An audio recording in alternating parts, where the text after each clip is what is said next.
un enseignement sur Luc chapitre 14, verset 18. En fait, le titre de ce message est un peu plus profond, c'est-à-dire que j'aimerais prêcher sur libérer de la mentalité d'esclavage. Pourtant, ce verset de Luc chapitre 14, verset 18 vous parle des excuses que faisaient des gens après avoir été invités par un maître de souper. Quelqu'un faisait un souper et puis Jésus donne cette parabole parce que en fait ces hommes-là ont trouvé des excuses. Ceux qui avaient été invités, celui-là devait s'occuper de son champ, l'autre devait aller se marier, l'autre devait aller faire quelque chose, et nous avons toujours des excuses.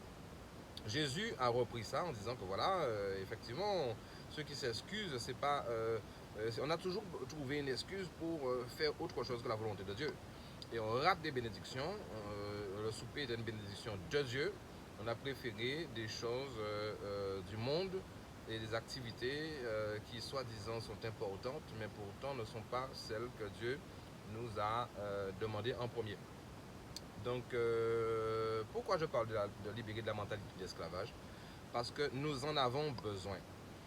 Je prends l'exemple du peuple d'Israël qui est resté en Égypte pendant 430 ans et ils étaient physiquement esclaves, physiquement prisonniers. Et en fait, ça nous rappelle un peu cette période que nous venons de passer, je dirais, après le confinement de 2 mois, en tout cas pour la France, qui se termine demain. Nous sommes le 10 mai.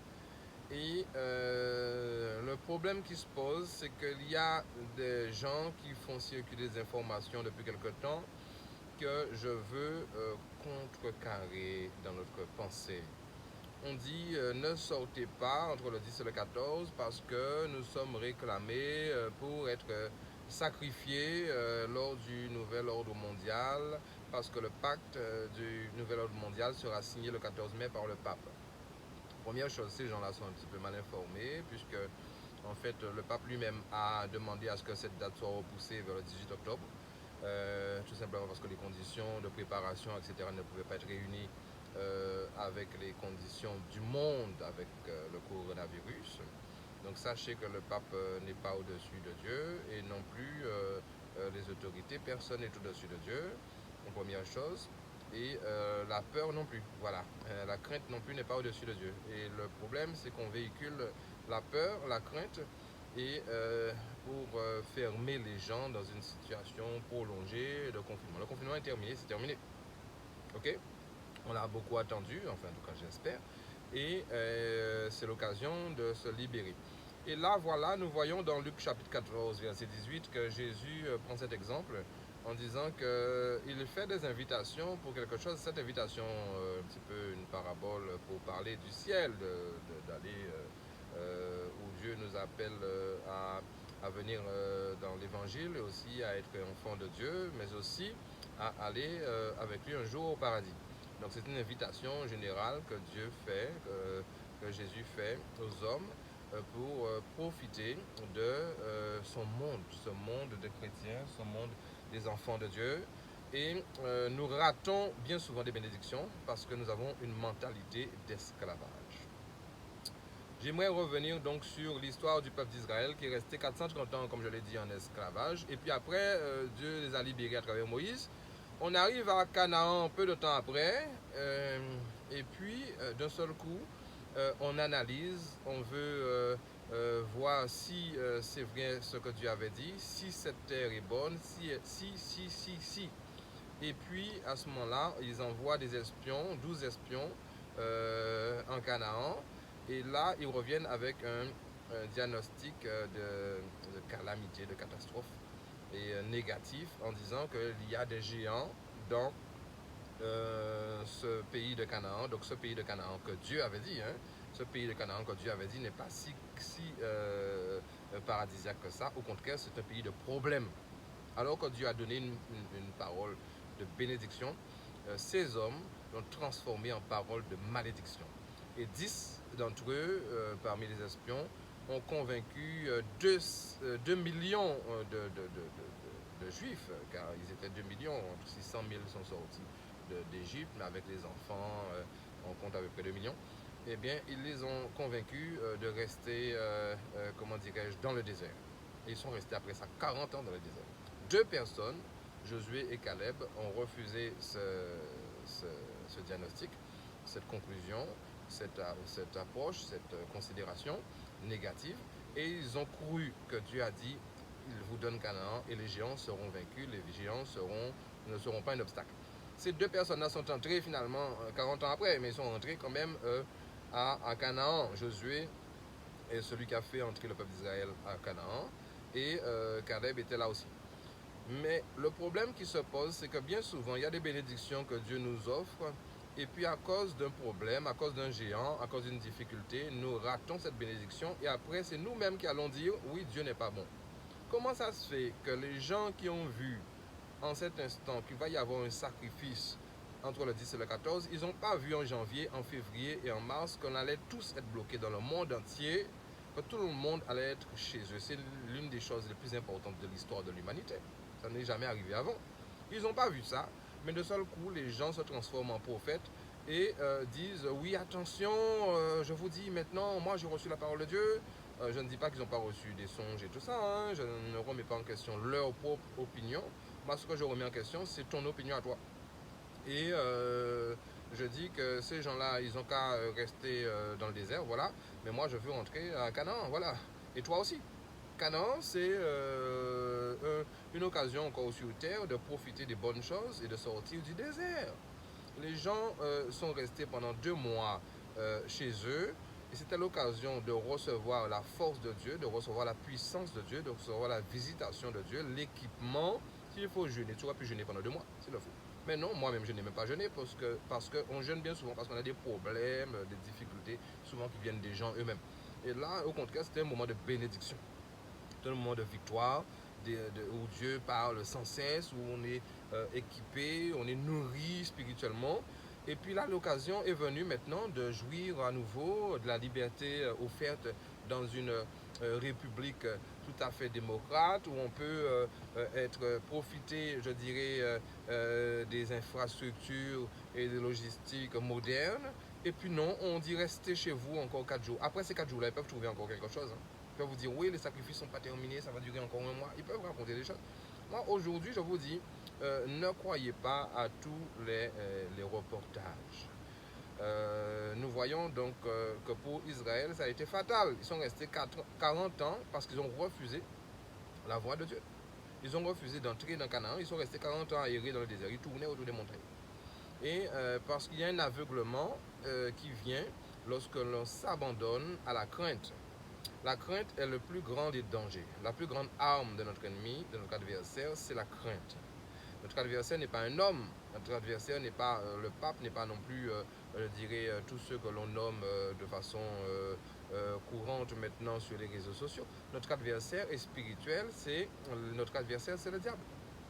Et nous devons croire qu'il y ait sacrifice ou pas, qu'il y ait pacte mondial ou pas, Dieu est au-dessus des sacrifices, Dieu est au-dessus du pacte mondial, Dieu est au-dessus du nouvel ordre mondial, Dieu est au-dessus du vaccin que l'on dit qui va porter la puce. Et moi, je vais vous dire quelque chose. Aujourd'hui, Dieu nous permet de nous préparer parce que lorsque ces choses vont venir, et plus de choses viendront, plus de problèmes viendront, plus d'obstacles viendront, plus de géants viendront, eh bien, nous devons être de ceux qui avons le bon diagnostic et dit Dieu est plus grand et il me donne la possibilité. Dieu peut permettre très bien que demain, on puisse installer effectivement la puce et puis toi, tu te trouves dans la misère simplement parce que tu n'as pas compris que Dieu peut te nourrir même sans avoir acheté. Les gens peuvent te donner des choses, Dieu peut te donner un terrain qui a tout ce qu'il faut et malgré tout, tu peux être au-dessus de ces difficultés. Donc c'est pourquoi je dis qu'il est important pour toi et moi de comprendre à quel point, comment dirais-je, les choses de Dieu doivent être comprises très tôt. Les choses de Dieu doivent être comprises très tôt. Aujourd'hui, je vais vous dire quelque chose. Allez dans la Bible et vous allez trouver des solutions pour votre vie. Dieu nous donne aujourd'hui la possibilité de vaincre l'ennemi dans la foi, par la foi, et tout ce qui a été vaincu dans le peuple d'Israël, c'était par la foi. Ne prenez pas, je dirais, l'habitude de pouvoir rester comme les autres dans une situation de crainte et de peur, car sinon vous allez échouer dans votre avenir. Aujourd'hui, nous sommes dans une occasion inespérée de pouvoir prêcher l'évangile à notre voisin, prêcher l'évangile à notre collègue, prêcher l'évangile à nos familles en disant voilà, j'ai reçu la parole de Dieu pendant ce temps de confinement. Et ceux que vous allez rencontrer auront des questions. Ceux qui ne croyaient pas jusqu'à présent ont des questions qu'ils n'avaient pas. Et toi, tu es le sel de la terre et non, comment dirais-je, le poison de la terre. L'Église a perdu sa force, c'est pourquoi je crois que le peuple de Dieu est d'abord, je dirais, l'intérêt de Dieu. Les enfants de Dieu, je l'ai expliqué dernièrement lorsque je parlais d'Israël, le peuple de Dieu, le monde entier est jugé en fonction du peuple de Dieu. Ce qui veut dire que le peuple de Dieu, c'est son intérêt principal. Et je suis sûr que tout ce confinement, c'est pour atteindre un objectif avec le peuple de Dieu, les enfants de Dieu. Et ça, les enfants de Dieu, il ne faut pas rater cet objectif, il ne faut pas rater cet équipement qui vous a été offert pendant ces 2 mois.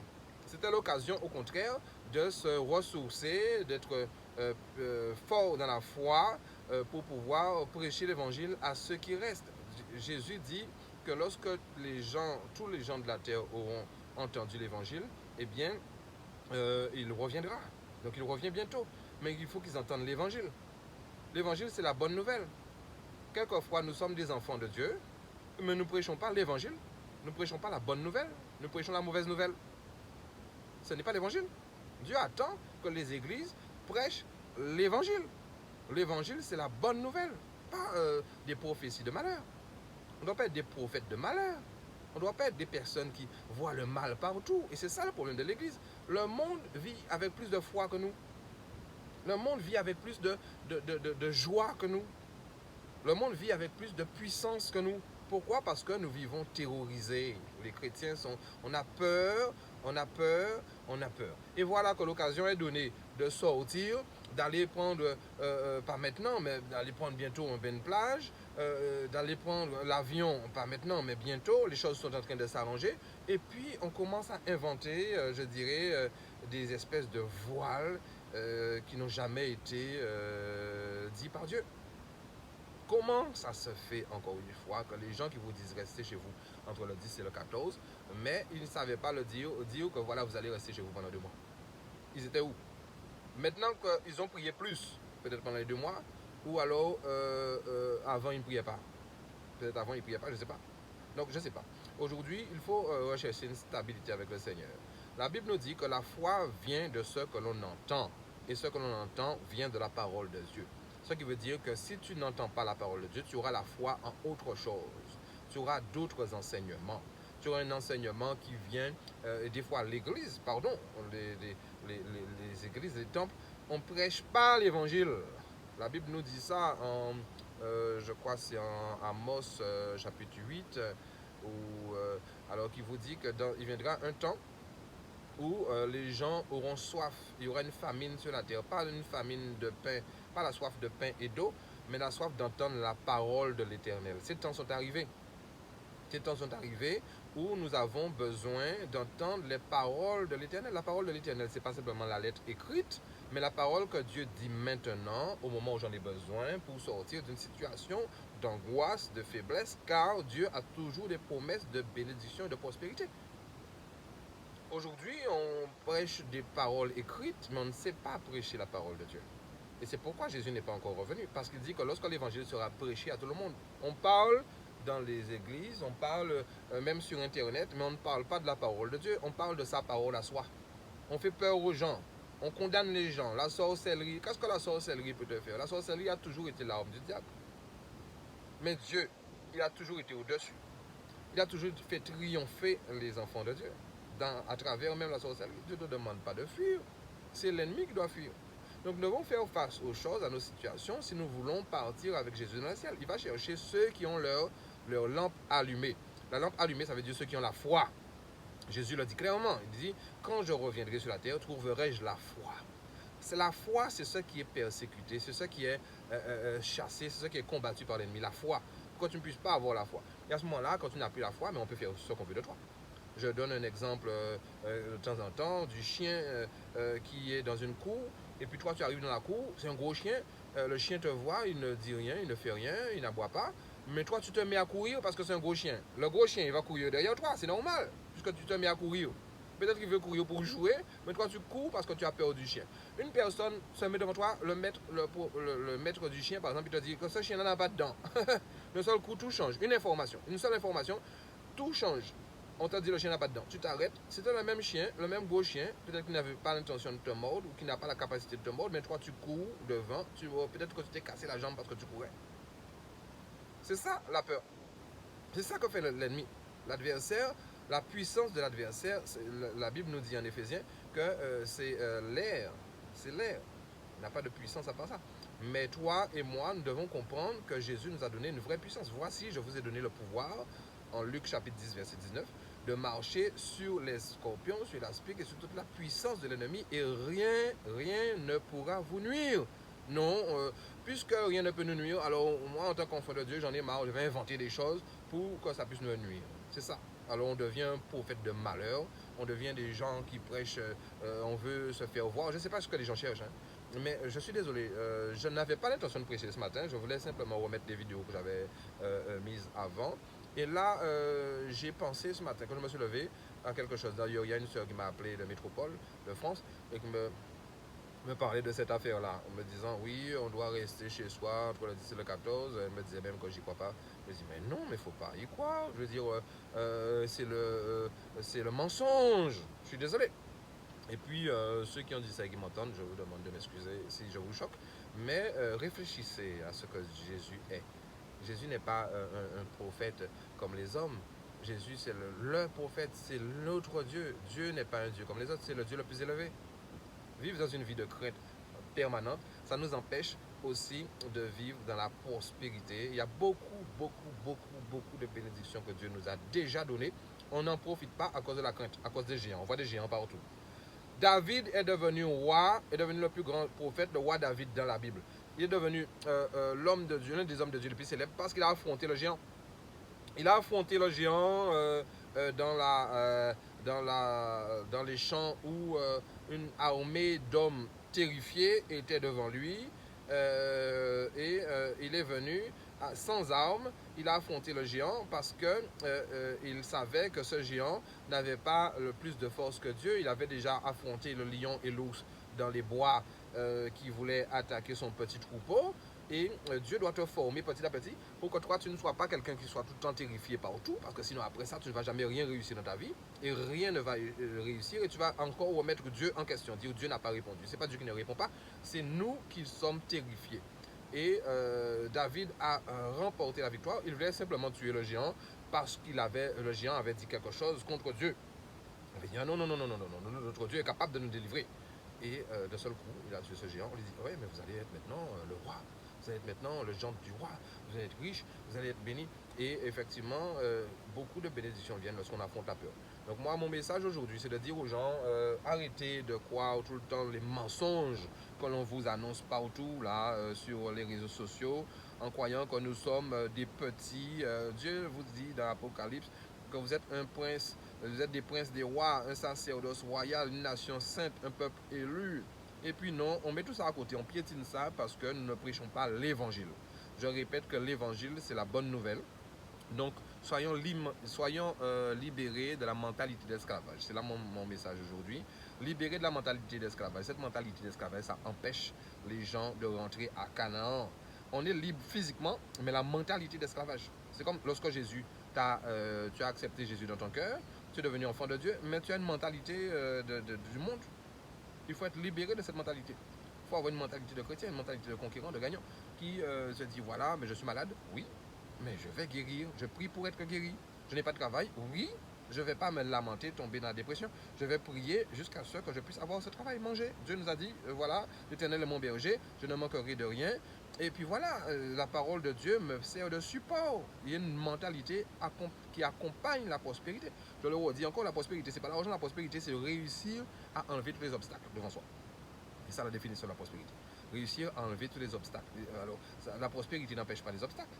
Les obstacles doivent venir, ils viennent devant, au contraire, ils viennent plus devant toi parce que tu es appelé à être prospère. Mais la prospérité vient lorsque tu enlèves cet obstacle. Tu l'enlèves par le jeûne, tu l'enlèves par la prière, tu l'enlèves par la foi, tu l'enlèves par la parole de Dieu, tu l'enlèves par les exemples que tu lis de la Bible. Mais tu dois lire la Bible et à ce moment-là, Dieu modifie ta vie, te transforme en quelqu'un de capable de pouvoir, comment dirais-je, être béni. C'est ça la vraie bénédiction. La bénédiction, c'est pas l'argent. La bénédiction, c'est la présence de Dieu qui te donne à la fois l'argent dont tu as besoin, à la fois la santé dont tu as besoin, à la fois la joie, la famille, le ministère, tout ça. Et des ministères, quelquefois, sont bloqués. On fait donner beaucoup de flash aux gens avec des grands bâtiments, avec de belles cravates et de belles choses. Je ne dis pas que ce n'est pas nécessaire, mais je dis qu'il n'y a pas de prospérité. La prospérité, c'est d'avoir un certain calme intérieur pour pouvoir donner aux gens l'évangile. L'évangile, ce n'est pas faire les gens rechercher ce qui est visuel, mais ce qui est intérieur. Être prosterné devant la présence de Dieu. Délaisser les choses du monde sur le faux. Dieu va tout vous redonner au centuple. C'est la promesse de Dieu. Il va tout vous redonner. Ce que vous avez abandonné, il va tout vous le redonner 100 fois plus sur la terre et dans le ciel. La vie éternelle. Sur la terre, Dieu a promis de te donner 100 fois plus. C'est la promesse de Dieu, c'est pas moi qui dis ça.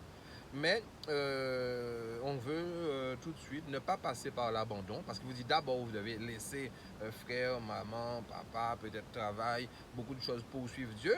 Donc on doit passer par un moment de solitude, un moment de combat spirituel, un moment de détachement avec beaucoup de relations.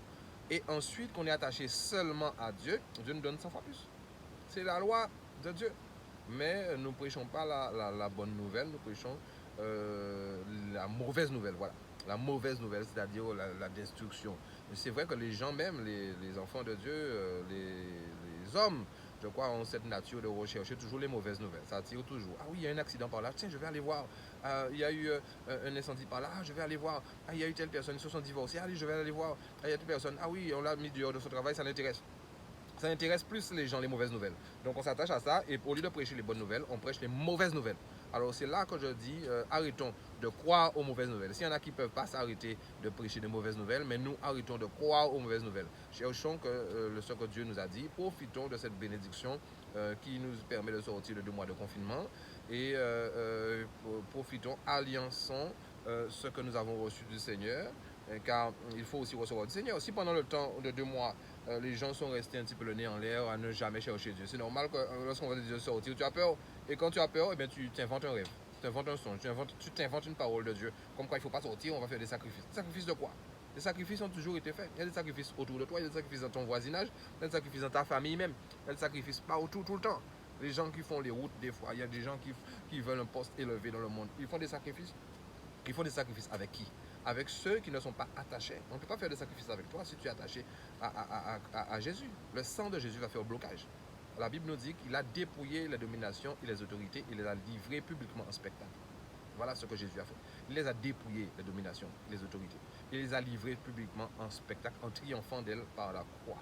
Il y a 2000 ans que tu es délivré de tout ça. Et là, non, on recherche des sacrifices. Qui peut faire un sacrifice avec toi si tu es sur le sang de Jésus? Personne.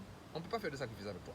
Au contraire, la Bible te dit en Ésaïe 43, verset 5, je donne des hommes à ta place. Il y a des gens qui refusent, qui maudissent le nom de Dieu, qui maudissent le nom de Jésus. Et bien, c'est ces gens-là, ça, eh bien, le sacrifice qu'on peut faire, eh bien, ils vont être happés tout de suite.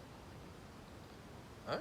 Et on ne peut pas se moquer de Dieu et puis attendre une protection. Mais toi qui cherches Dieu, toi qui cherches la protection de Dieu, toi qui aimes le Seigneur, eh bien, tu ne peux pas non plus être condamné et non plus te mettre des condamnations, t'imposer des choses. Donc je veux vraiment que le peuple de Dieu soit réveillé. C'est ça le problème aussi, le réveil. Parce que si tu es réveillé aujourd'hui, si ta lampe est allumée aujourd'hui, si tu fais partie des vierges sages, eh bien, elle le sera demain. Mais si aujourd'hui tu commences à avoir peur, je dirais, d'un sacrifice virtuel, le pape ceci, le nouvel ordre mondial ceci, ça c'est l'affaire du monde. Il faut t'occuper, je dis aux gens, soyez des professionnels de l'évangile, on n'est pas des professionnels, on est toujours en train de faire ce que le monde fait. Le monde a ses objectifs, ils sont concentrés. Les footballeurs sont concentrés pour réussir.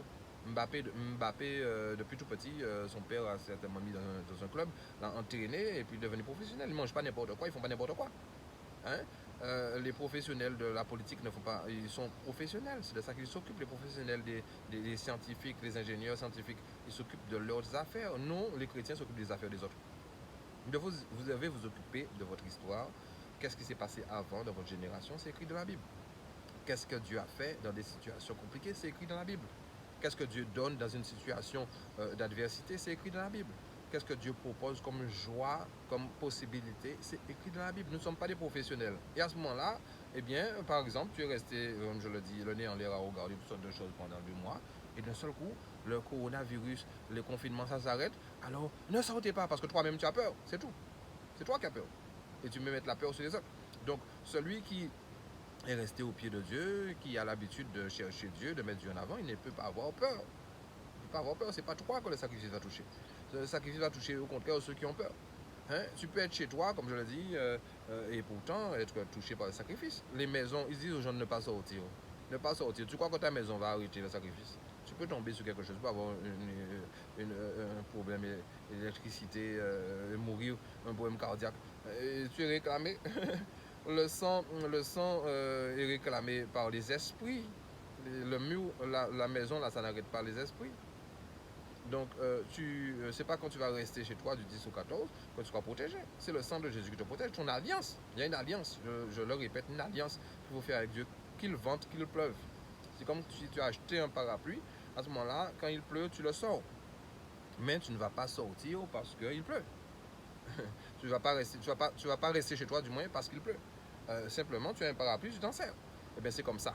La vie des chrétiens doit être, comment dire, éveillée. Et les chrétiens sont endormis. Et d'un seul coup, on se lève en prophète. Tu ne suis pas prophète de Dieu. Tu es prophète du malheur. Tu ne suis pas prophète de Dieu. Le prophète de Dieu, il te dit, voilà, Dieu va te donner l'espoir. Voilà le problème. Le vrai prophète de Dieu, il va dire, voilà le problème que j'ai vu. Et voilà la solution. Quand tu as un mauvais songe, ma fille m'a appelé hier pour me parler d'un songe qu'elle a eu récemment. Je lui ai dit, quand tu as un mauvais songe, si tu t'es levé dans la nuit, tout de suite, prie, tout de suite, tu brises ça. Tu arrêtes ça dans le monde spirituel. Tu as une possibilité, tu as un pouvoir que tu t'as donné pour le briser. Sinon, quand tu lèves le lendemain matin, si c'est le lendemain matin que tu te rappelles de ce songe, tu t'es levé, tu brises par le nom de Jésus, par le sang de Jésus. Je prends autorité sur ce songe. Tu as un pouvoir, tu as une autorité. Et nous sommes donc un peuple élu, une nation sainte. Nous sommes des rois et Jésus est le roi des rois. Il ne faut pas non plus être que dans une inquiétude permanente. Dieu nous a donné le droit, le pouvoir de sortir notre parapluie dans les situations difficiles. Et notre parapluie, ce n'est pas quand il pleut qu'on va aller l'acheter. Il faut l'acheter avant qu'il pleuve. Donc c'est pourquoi je dis vraiment, soyez bénis et ne nous laissons pas, je dirais, désarmer par toutes sortes de paroles de malédiction. Il faut transformer ça en paroles de bénédiction. Les paroles de malédiction vont toujours exister. Ça, c'est le travail des sorciers. Les gens qui parlent de ça, ce sont des sorciers. Et au contraire, il faut parler des bénédictions de Dieu, de la victoire, de l'étendue de ce que Dieu a fait. Pendant ce confinement, je suis sûr que Dieu a déposé en toi des richesses énormes, des potentiels énormes, des potentialités, des opportunités énormes. Attendez, vous allez voir. Si vous êtes resté en face de Dieu, vous allez voir que ce temps de confinement, ça a été plutôt un avantage qu'un désavantage. Ça a été plutôt une bénédiction au lieu d'être une malédiction. Et arrêtons, chassez ça de votre esprit, parce que les gens vous disent toujours des problèmes qui vont vous arriver. Eux-mêmes, ils ne réussissent pas leur vie, ils veulent détruire la vie des autres. Jésus est venu pour donner la vie et la vie en abondance. En Jean chapitre 10, verset 10. Il vous explique que le diable est venu pour égorger, tuer, détruire. Ça, c'est le travail du diable. Tu ne peux pas être enfant de Dieu et faire le travail du diable. Le diable a son objectif, il est concentré sur son objectif. Toi, tu dois être concentré sur ce que Dieu fait, sur ce que Dieu veut faire, sur qui tu es, découvrir que tu es concentré. Concentré. Apprenons à être concentrés sur les joies que Dieu nous donne. Il dit, soyez toujours joyeux. Il dit, priez sans cesse. Il dit,